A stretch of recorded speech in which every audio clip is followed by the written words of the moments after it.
Привет! Сегодня я строю модель вертолета К-50 «Черная акула». И это очень древняя модель, так что мне пришлось с ней повозиться. И в этом видео ты узнаешь, зачем российской армии нужны два одинаковых вертолета, какие вообще бывают вертолеты, а еще ты узнаешь все горячие новости мира моделизма и, конечно же, как я строю эту винтокрылую машину. Меня зовут Даша, вы на канале Dasha Models, и здесь я строю модель.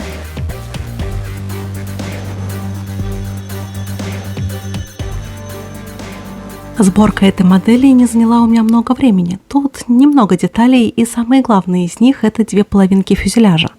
Модель довольно старая. Родословная этой модели начинается в 2006 году, а в то время технологии проектирования и литья были не столь совершенны, как сейчас. Перед основной покраской я загрунтовала модель серым грунтом от фирмы АМО, и по загрунтованной поверхности я прокрашу рабочее место экипажа. Черным цветом я покрою кресло и приборную панель, и тут я не буду тратить много времени, так как модель в мелком 72 масштабе, и сквозь фонарь мало что будет видно, в отличие от подобных моделей в 48 масштабе. Например, в своей недавней стройке вертолета Ми-24 я довольно подробно проработала кокпит и даже посадила туда экипаж. Но это был 48 масштаб, и там есть где разыграться. Перед нанесением базового цвета я закрою прозрачные части фонаря масками, чтобы не испачкать их. Маски я купила готовые от фирмы SX Art.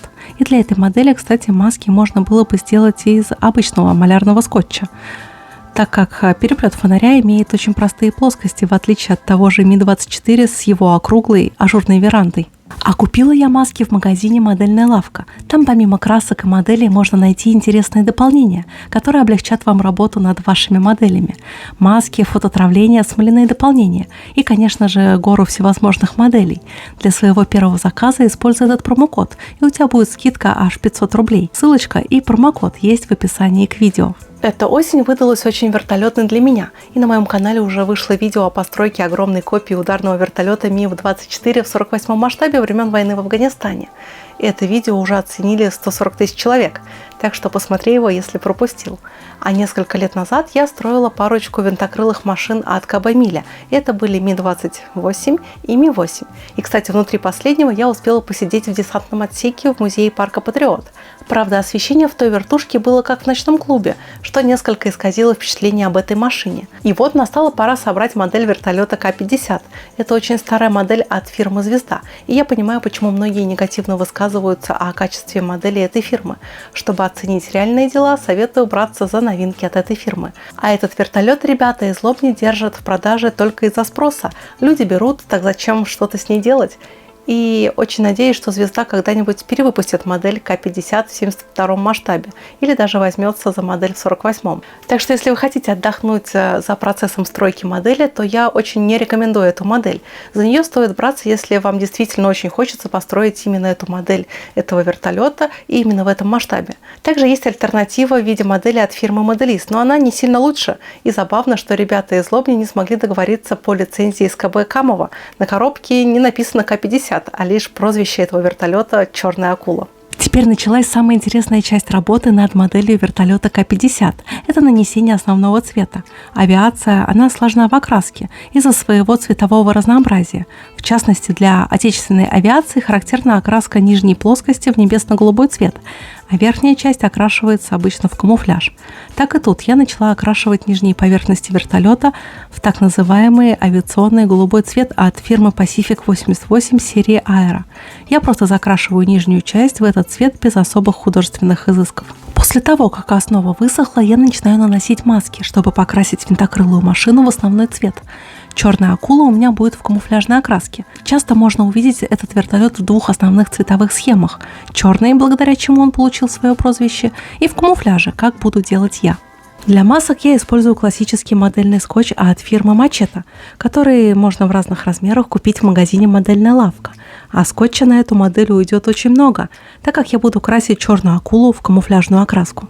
После того, как все маски хорошо приклеены, я приступаю к окраске вертолета в основной цвет. И основой тут будет выступать краска с названием «Темно-желтая пустыня» с небольшой добавкой цвета охра.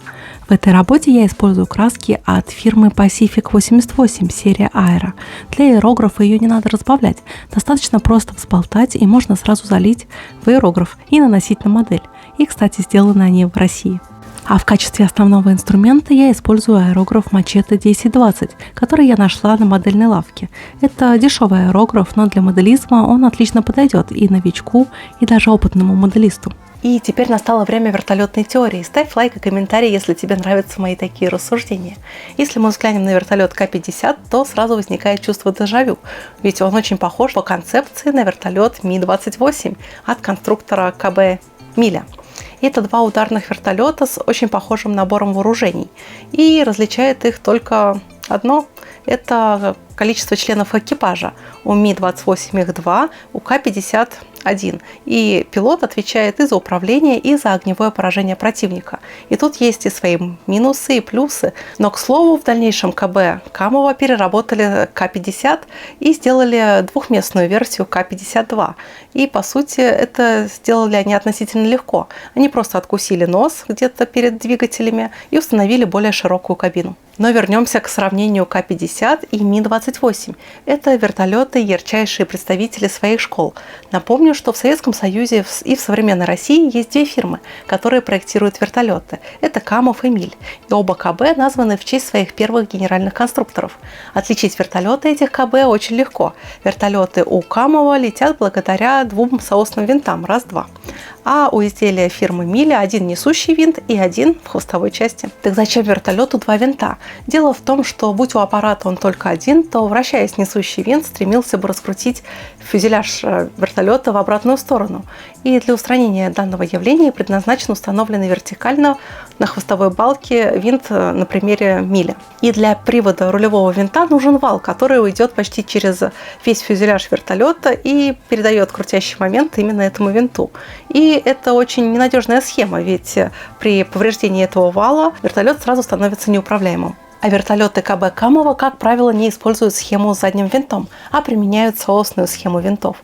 То есть над фюзеляжем вращаются сразу два винта. Один в одном направлении, а другой в противоположном, тем самым гася реактивные силы. И тут тоже встает вопрос о синхронизации этих винтов.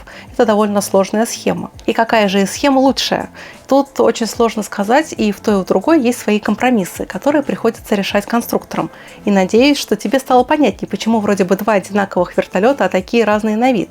Если у тебя тоже есть какие-то дополнения к моему рассказу, то я жду тебя в комментарии. Мне тоже интересно почитать. А после того, как черная акула окрашена в основной песочный цвет, я принялась снова наносить маски из скотча, чтобы нанести камуфляж. Это довольно муторный процесс, и надо будет как-нибудь попробовать применить другие способы нанесения камуфляжа. Наношу первый камуфляжный оттенок, и это серо-зеленый цвет. И я не стала использовать зеленый в чистом виде, так как я побоялась, что он будет чересчур ярким. А такой серо-зеленый хаки, именно так написано на баночке от фирмы Pacific, отлично подойдет для моей цели. А пока бесконечные слои краски сохли, я между делом собрала несущий винт, точнее два винта, и начала их окрашивать в базовый черный цвет. Просто из аэрографа нанесу черную краску от фирмы Gemscale. И я снова нанесла маски на несчастную черную акулу для нанесения последнего цвета камуфляжа, черного. И на этом работу с аэрографом можно закончить. И да, я скотча перевела приличное количество. Вертолет К-50 хоть и был произведен очень малой серии, всего из 15 экземпляров, но успел стать вехой в истории отечественного вертолетостроения. Он не стал легендарным оружием, но дал путь в жизнь более удачному своему брату К-52. Но что погубило такую вроде бы перспективную машину? А погубила его концепция и время. Вертолет создавался в конце 80-х годов, в эпоху перестройки. Перестраивалась и отечественная оборонная промышленность. Во время молодой российской демократии в лице товарища Ельцина почти все оборонные предприятия пытались выжить и сохранить свою конструкторскую школу и уникальные коллективы и кадры, которые очень бы пригодились спустя 30 лет. Кто-то из предприятий оборонной промышленности стал выпускать кастрюли вместо снарядов, а кто-то пытался продать свою уникальную продукцию в Индию или Китай. КБ Камова пытались выжить благодаря своему новому ударному вертолету, а помог в продвижении винтокрылой машины стихийный маркетинг в виде фильма «Черная акула», где вертолет сыграл главную роль, и одноименная компьютерная игра.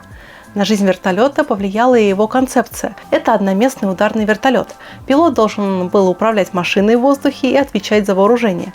А для наводки оружия предполагалось использовать специальный вертолет-целеуказатель. Но благодаря перестройке конструирование этой машины забуксовало. Инженеры КБ Камова решили пойти по пути своих конкурентов из КБ Миля, сделать двухместный ударный вертолет.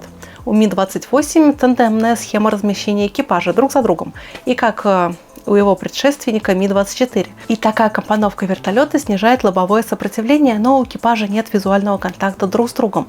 И в случае выхода из строя пилота оператор не мог вовремя перехватить управление и аварийно посадить машину. Да, у оператора вооружения тоже есть рудиментные рычаги управления. Камовцы решили сделать кабину с расположением экипажа плечом к плечу, как в автомобиле, и в теории это должно повысить живучесть вертолета. Таким образом, при помощи нехитрой переделки кабины из одноместной в двухместную получился вертолет К-52, который стал одним из основных в российской армии. То есть черная акула родила аллигатора. Вот такая интересная шуточка. И немножко интересных фактов о вертолете К-50. После кинобоевика «Черная акула», с успехом демонстрировавшимся на экранах, это название закрепилось за К-50, где в главной роли был снят этот вертолет, который впоследствии с успехом действовал в составе боевой группы в Чечне. Проверяя живучесть машины, летчики-испытатели отстреливали даже хвостовое оперение, но машина продолжала полет, сохраняя устойчивость, и совершала посадку. Это, к слову, о концепции вертолета с хвостовым винтом, который бы сразу потерял управление. А также на К-50 задействована автоматизированная система, которая в случае ранения или гибели летчика возвращает вертолет в режиме автопилота на аэродром вылета самостоятельно. Так что вроде бы вот такая вот заурядная машина, а сколько интересных концепций в нее заложено. И самый классный этап в работе над этой моделью — я снимаю все окрасочные маски. И это очень медитативный процесс. И самое прикольное, что в этот момент я впервые вижу, как у меня получился вертолет. Согласитесь, в этом процессе есть что-то созидательное. А пока я работаю над моделью вертолета, я хочу вам посоветовать подписаться на мой телеграм-канал, где вы сможете оперативно отслеживать все новые видео. Также у меня есть Дзен-канал, где новый контент выходит каждый день и о моделизме, и о технике в масштабе 1:1. А если вам нравится мое творчество, то можете поддержать меня через функцию спонсорства на YouTube или в моей группе ВК.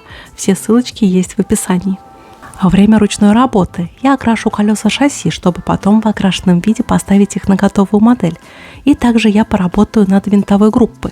Я окрашу агрегаты винта в соответствующие цвета. И для этого я применила кисти от фирмы Miniwar Paint и краски от ICM. И немного зубодробительной работы. Окрашу в белый цвет кромки лопастей вертолета. Тут их аж 6 лопастей. Проливка или смывка должна мне помочь сделать боевой вертолет более интересным за счет выделения рельефа. И смывку я сделала сама из white спирита и масляной темно-коричневой краски. И благодаря очень мелкому пигменту проливка отлично затекает во все углубления и щели. И такого классного эффекта у меня не получалось добиться, используя готовые смывки.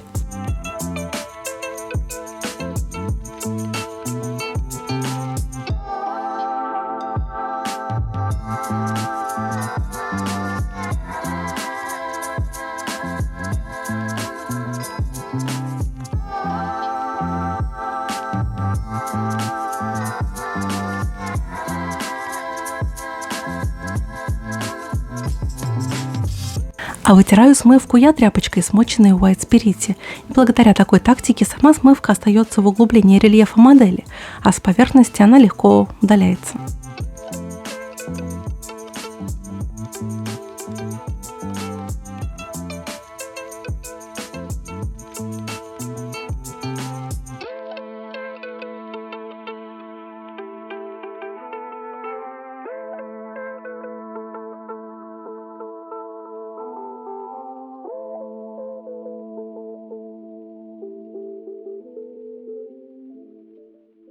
Перенесу декали. Самые большие из них — это красные звезды и бортовые номера. Хоть этот набор не самый качественный, но декали в нем относительно неплохие.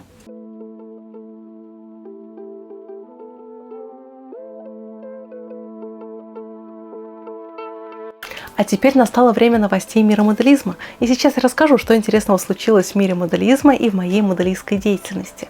Я на днях посетила выставку железнодорожного моделизма в музее и гараже особого назначения на ВДНХ в Москве. И на выставке было представлено несколько действующих макетов железных дорог. А также на выставке можно было посмотреть небольшую экспозицию стендовых моделей. В целом выставка мне очень понравилась. И примечательно, что подобные мероприятия проводятся в знаковом для москвичей месте, на ВДНХ. Так что любой желающий может ее посетить. Я очень далека от железнодорожного моделизма, и поэтому некоторых концепций я не совсем поняла. потому что многие экспонаты мне бы хотелось доделать, придать им немножко жизни и объема в виде веселинка или других незаметных художественных приемов. Судя по всему, упор в этом виде моделизма уделяется именно технической стороне творчеству, а выставка будет работать до 4 ноября. А также я продолжаю работать над новым КАМАЗом от фирмы «Звезда», и я начала уже его красить. И для этого я использую краски от фирмы Gemscale из вот этого специального набора по окраске именно этого КАМАЗа. И знаете, я просто поражена качеством этой краски. Она просто идеально ложится на пластик без грунта, а цвета подобраны настолько близко к оригиналу, что я просто в восторге. Так что финал работ уже близок, ждите в ближайших видео. А также я вспомнила про свои летние поделки. И тем, кто внимательно следит за моим дзен-каналом, в курсе, что я собрала этим летом танк Т-34 и Т-35 все в втором масштабе. И так что настало время их покрасить и вообще закончить с ними работу. А помните, в прошлом выпуске я намекнула ребятам из Костромы, что пора бы уже выпустить модель грузовичков ГАЗ-53. И они тут же выполнили эту просьбу. АВД выпустили газики, целую россыпь газончиков, но пока только в виде грузовиков со специальными настройками. И мне приглянулась пожарная цистерна и также газовоз. Вот, кстати, они ко мне и приехали, так что скоро я начну их строить. А моделисты опять недовольны моделями от фирмы «Звезда». И на этот раз общественность расстроила анонс модели танка Т-72Б3 в 72 масштабе. И в своем каталоге ребята из Лобни показали фото самой свежей версии Т-72 образца 2016 года. А будущая модель изображает машину ревизии 11-го. Но, как говорится в России, ваши ожидания – это ваши проблемы. А модель танка Т-72Б3, правда, уже в 35 масштабе я обязательно построю. Но я боюсь, что стройка этой модели вызовет недовольство некоторой части населения.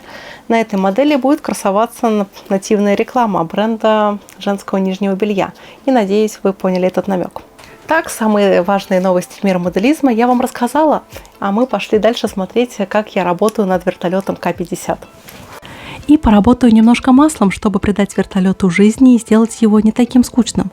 Вначале я наношу масляные точки и потом растушевываю их кисточкой, смоченной в White Spirit. И то же самое я проделываю с винтом. И вот такой вертолет у меня получился. И я его поместила в прозрачный бокс с деревянным основанием. И теперь модель смотрится прям как настоящий музейный экспонат. И надеюсь, что вам понравилось это видео. Увидимся в следующем видео. До новых встреч. Пока-пока.